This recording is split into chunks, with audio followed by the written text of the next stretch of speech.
Sometimes students confuse the meanings of present value and future value. This video will clarify those meanings and present some examples. First, let's look at the definition of each word. Present value means the principal, the value of an investment or debt at the present time. Future value means the accumulated amount, the value of an investment or debt at a future time. So suppose $20,000 is invested today, and 3 years later the value of the investment is $25,600. Which figure represents the present value, and which figure represents the future value? Did you get it? $20,000 is the principal, the value of the investment at the present time, whereas $25,600 is the future value. That is the accumulated amount of the investment at a future time. So that's the difference between the two words.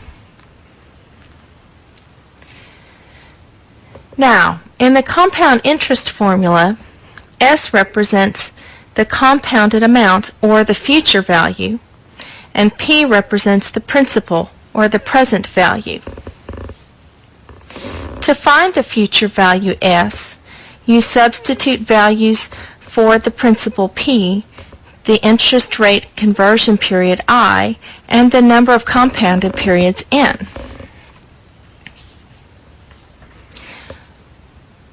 What if you were given the future value S or wished to find the present value P?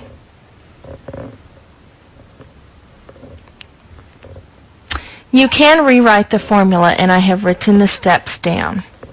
Here's the original formula for compound interest. And if we take this equation and we divide both sides by the quantity 1 plus I to the power of n, bring that over to the other side through division, we have isolated P, the variable that represents present value. This can also be written as S times 1 plus I to the power of negative n. Okay? So now we have formulas for both the future value and the present value. In both of these formulas, P stands for the principal or the present value, S stands for the accumulated amount or the future value, I stands for the interest rate per conversion period, and N stands for the number of compounded periods.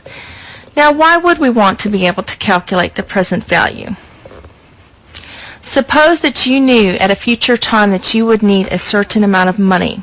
Okay? You would want to know how much to invest today so that the amount you invested today would accumulate to that amount. That's what the present value formula will calculate for you. Let's look at some applications. Example 1, an investor has two choices. Read over them for a minute, and then we'll work the problem together.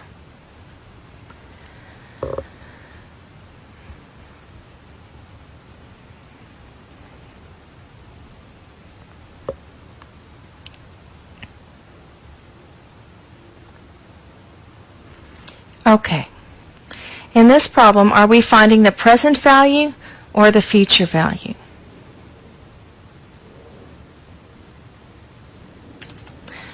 He has a certain amount of money and wishes for it to accumulate to a certain amount, so we are finding the future value of the $1,000. Okay?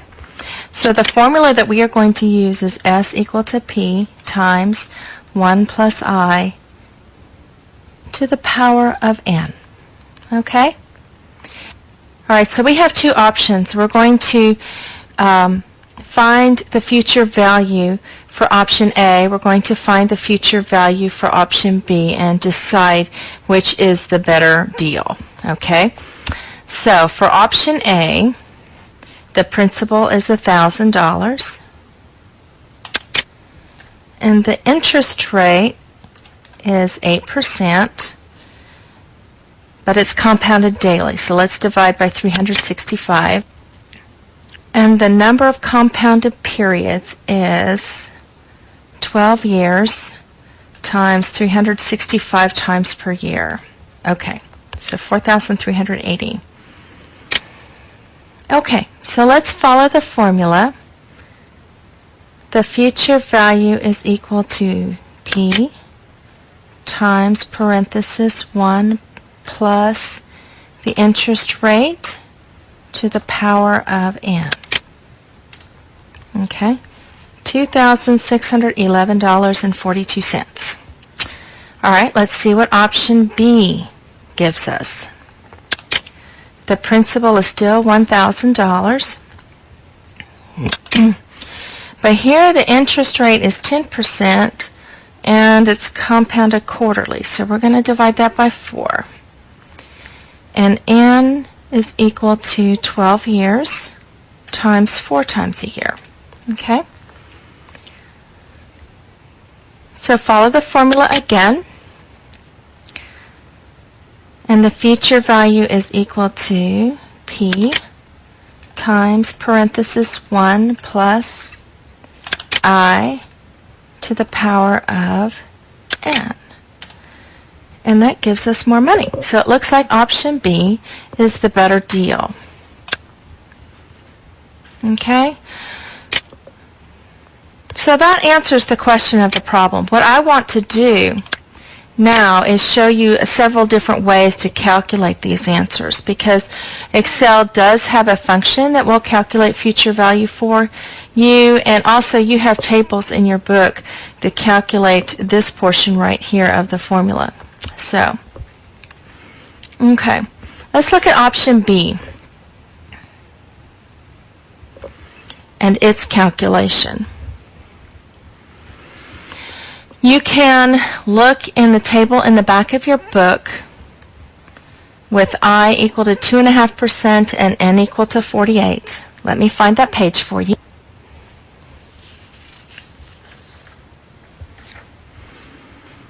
Okay, here's the table in your book. And if we look under the 2.5% column and scroll all the way down to 48,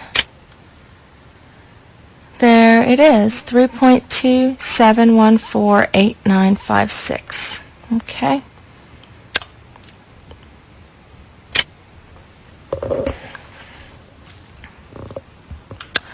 Now if you look at the formula at the top of the table, that number represents what's in the parentheses to the power of n. So all you need to do is take this decimal number, there it is, and multiply by the principal of $1,000, and you would see that that yields, that's just another way to get the same number for this problem. Okay? Now, as far as option A goes, unfortunately, in the table, it doesn't go as high as 4,380, so you really can't use the tables to calculate the future value for option A. Okay? All right. Now, let's look at the Excel function to calculate the future value. Okay? If we insert function, we want future value, and it gives us this FV, that's the recommended one, and that is the correct one in this case. Okay. Now we need to fill in the parts. The rate, it tells you everything right down here. The rate is the interest rate per period. Okay. Our interest rate per period is I, and it is located in cell D21. Okay. The next blank stands for the total number of payments, and we have that in cell D22. The next blank is payment. That's the payment made of each period. In this case, this is just one lump sum of $1,000, and we're not making any more payments, so we enter 0 for that. The present value is 1,000. That's located in cell D20. And under type, this is a value representing the timing of the payment. A payment at the beginning of the period, a payment at the end of the period is equal to 0. Okay? So actually, we're going to enter 0 here. Okay. We click on OK, and as you see, we get the same value that we did when we worked through it with the formula. Okay? Let's do it one more time with option B. We'll go to Insert Function. Okay. We know it's FV. Okay.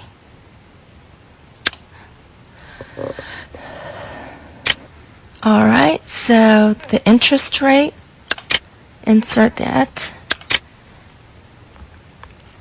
Insert the total number of payments. The payments, again, is a one-time deal. We're not adding any more payments, so 0 is entered. The present value is 1,000, and the type is 0. Again, same value. Okay? So, when you work the problems in the book, you have the choice of using the formula, you have the choice of using the Excel function, and most of the time you'll have the choice of using the tables. It just depends how high N goes, or perhaps the interest rate may not be included in the tables in the back of the book. So, okay, that's the first example. Let's do one more.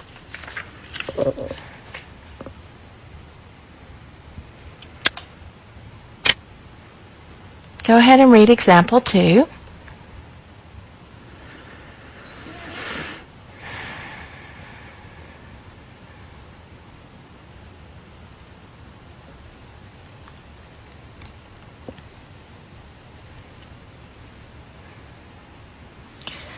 So are we trying to find the present value or the future value here?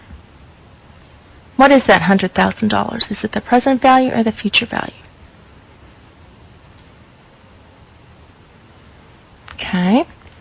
The $100,000 is an amount that they wish to have in the future, and they want to know how much they need to invest right now so that they do have $100,000 in 13 years.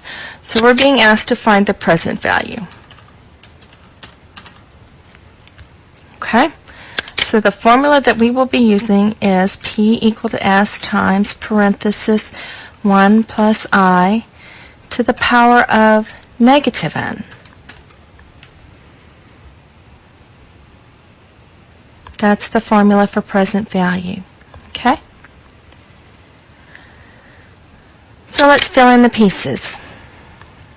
S, or the accumulated amount, is equal to 100,000. I is equal to, here we go, 5.5%, but it's compounded monthly, so we wish to divide by 12. Okay. And the number of periods is 13 years times 12 periods per year. Okay?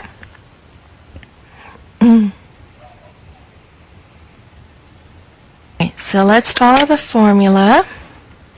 P is equal to S times parenthesis 1 plus I to the power of negative N. Okay. Let's change that to dollars. All right, so for them to have $100,000 in an account 13 years in the future, they need to invest this amount of money right now according to these conditions.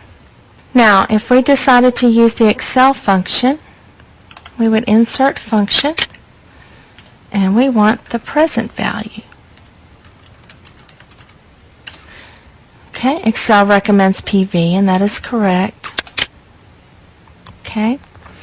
The rate, again, is the interest rate per conversion period. Number of periods is 156. And again, notice all this stuff is defined right here for you.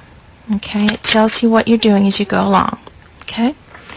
Payment, there are no deposits or withdrawals made at all during this time, so payment is 0. The future value is $100,000, and again type is 0 as in future value function. Okay, and we get the same amount of money. Okay, so whether you use the formula or whether you use the Excel function, it's equivalent. Okay, you can use the table. Let's see. This, we'd have to find out what column we need to use. So this, okay, so if we were going to use the table, we would need to convert this decimal to a fraction. So it was 5.5% divided by 12, which is the same as 55 divided by 120 if you multiply the numerator and the denominator by 10, which is the same as 11/24% if you reduce the numerator and the denominator by 5. So we would need to look on the table where it says 11/24% and scroll down to 156. And I have that for you. Okay. There's the table for present value. There's 11/24%. Go all the way down to 156. And there it is, 0.48999189. And if you take that number, because that number represents the 1 plus I to the negative 1 power, so if you take that number times the original